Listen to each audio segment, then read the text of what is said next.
Gagi, saya. Saya. BTS. Park ko na to. Sige, park mo na.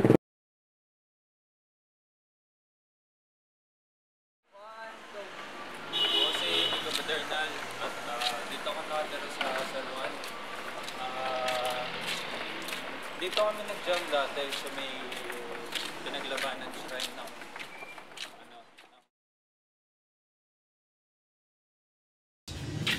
dito kami nakatira, hindi naman ganun kalaki, hindi rin ganun kaliit. Simple lang.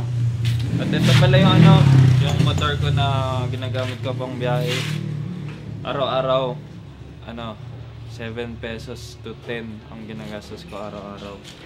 Yun, matipid. Tapos, tara, diretso pa tayo. Maliit yung sala namin. Dito natutulog yung daddy ko kasi na-stroke siya. Kaya may higaan kami sa sala. Tapos ito, yan, sala namin. Christmas. Diba? Mahilig din ako sa exotics, pero nag-resign na rin. Nag-resign ako mag-alaga kasi walang budget eh. Yan. Tapos ito yung ko, inalagaan ko ng 7 months na forest scorpion. Tapos ayan. Nasa sila yung hospital, nagpa-check up yung daddy ko. Pero okay naman na siya, nagre-recover na. Yung lola ko, si Mama Ouija. Ayun ang gawa niya. May interview po na... Hindi pala yan. Ito, gawa niya. Sino na sa barangay Ouija, Belen. Sa SS po. Author. Social Basta yung sa barangay kasama. Ako dami-dami sa taas. Ang kalat dyan. Makalat dito. Pero okay lang. Ayun yung mga sapatos ko pero meron pa dyan nakatago. Ito pre ayan, running shoes, pang parkour, pang forma, pang basta yan. Ayun. Magulo dito sa kwarto. Ito yung mga charger. Dito ako natutulog, tinanggal ko yung yung takip. Pero yun. Minsan dito ako mag-chill para wala lang. Gusto ko yung gantong init eh. Yung hindi ka pinapawisan pero hindi rin nalalamig. Sakto lang. Diba? Ayun. Ay, ito pala. Ipakita pa ako. Ako ay isang dakilang Boy Scout dati. Ayan. Yung mga badge all over the world. Ayan. Sweden, blah blah. Hong Kong, Indonesia, Hong Kong, Thailand. Yan. Ang dami ko rin ginagawa sa buhay. Ayun lang. Ano pa ba? Ano rin pala? May ginawa rin pala ako sa buhay. Nung high school ako. Ito, champion kami. Battle of the Bands. Ano pa ba? Ayun lang naman. Tips para hindi ako masugatan sa kamay. Pag mainit, sando. Binibili mo talaga yung pang-parkour mo? Ano lang. Okay lang yan. Ranging from 10 to 15 pesos yung mga sinasot ko na pants.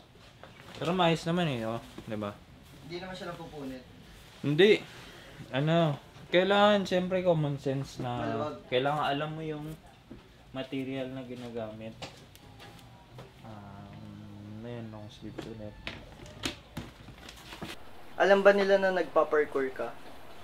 Oo, men. Ewan ko, hindi ko alam kung anong nila feeling nila dun Pero okay lang. Mas okay na yun. Diba sinabi ka nung interview, mas okay na yun kesa kung ano yun na yung ginagawa mo sa buhay. Tapos, naman, wala na ang problema. Umuwi na ako dito ng mga, siguro minsan, 8 dito na sa bahay, 9, ganun. Tapos, pag uwi, bagsak na agad. Pero pag may assignment, gagawin. Aware po ba kayo na si Miko po naglalaro po siya ng sport na parkour po? Yes, oo. Although hindi ako sang-ayon doon sa sa sports na 'yon, kesa naman sa kung ano man ang gawin niya, mag-drugs or uminom, okay na rin 'yon. So, okay naman po sa inyo na mag-parkour si Miko? Okay na rin. Exercise.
Ako si Miko Pedernal, 18 years old. Nag-aaral ako sa Mapua at yung course ko Multimedia Arts and Sciences.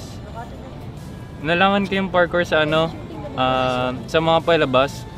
Ni-research ko muna. May ligaw sa mga research. Nakita ko yung sport na na parkour. Nung una parang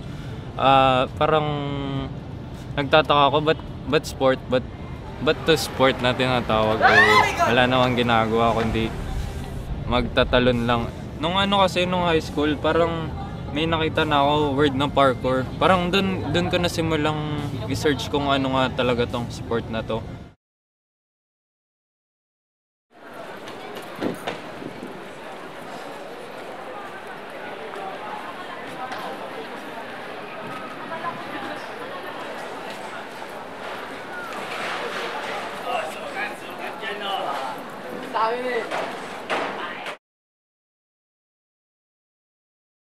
Magsisimula yung line dito, okay, clear tayo. Ganito mangyayari. Magpaplayo siya yung position, above sa mga likod nyo. Tapos pag 1, 2, 3, 4, 5, pag nakalimang jump.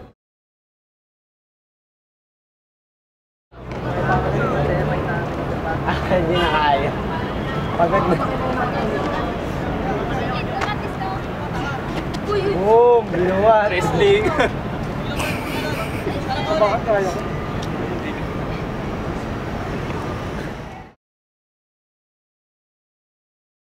Parkour, yun? The Art of Movement. Nagsimula siya sa France. Ang tawag sa kanya, Le Art de Déplacement, na binuo ni David Bell. Dalawa yun, parkour and free running. Ang free running, yun yung may flips. Tapos yung parkour, yun yung efficiency of movement from point A to point B as fast as possible. Kumbaga parang military training kasi doon nang galing yung parkour sa kanununuan ng French citizen na yun na si David Bell. Yung tatay niya ang galing sa military ng French. So doon ang galing yung parkour. Parang dinevelop nila. Kaya hindi talaga ngayon nagsimula yun, kundi dating-dati pa talaga. Nagtatry ako, magtatalon ng mga ledge. Tinatalon ko nung na high school ako. Naka-leather shoes pa ako noon sa school. Tapos, syempre, wala pang proper technique. So, hindi pa ako seryoso nung mga time na yun. Ngayong college, parang subukan ko kaya ulit. So, ayun, dito ako talaga nagsimula nung college na ako. Tapos inisip ko, meron yata dito sa Philippines. Dinagdagan ko yung parkour ng Philippines. Tapos ayun, uso na yung Facebook nun. Nakita ko siya sa Facebook. Tapos nilike ko. Tapos na-updated na ako sa activities nila kung ano yung ginagawa nila. Tapos sinubukan kong kontakin sila na makipag-training ako isang beses. Tapos ayun, nag-enjoy naman ako ng first day ko. Kaya tuloy-tuloy na. Kumbaga doon na open up yung isip ko kung ano talaga yung ginagawa nila dito. So yun, itong parkour intra na tatag ko to na April of year 2000, ngayon year 2014. Bali yun nga, parang continuous naman yung ano namin, continuous yung flow ng training, wala namang problema sa mga teammates. Ayun lang, masaya naman. Basta siguro within 1 month nung April, naging ano na kami, naging 6. Pero ano, hindi pa consistent yung 6 na yun. Parang minsan 2 lang kami, minsan 3, tas minsan ako lang. Kumbaga nung ano na ngayon, nakaka-average ano na kami, 30 na nagte-training, minsan 20, ganun. Hindi consistent yung 100 na yun. Ano lang, padalaw-dalaw yung iba. On free will lang, hindi kami nag-i-invite kasi ang goal ko lang dito nung una, palakas muna kaming 4 na core member. Parang nakakaawa naman iba na ayaw mo sila isali. O sige, sali na kayo, parang ganun. Ayun lang, free will, hindi kami nag-i-invite. Kung gusto nyo, sama kayo.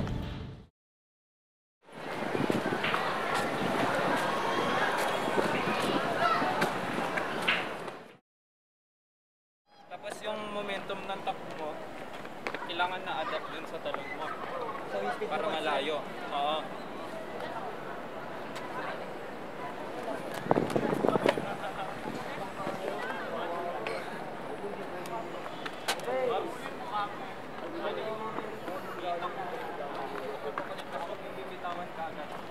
Diba?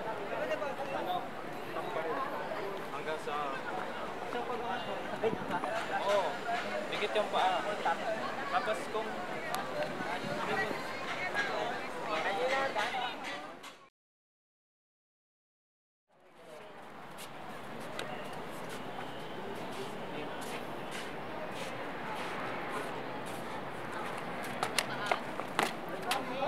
Hindi kaya na, nakuha ko na. Bitaw nilang ng paa.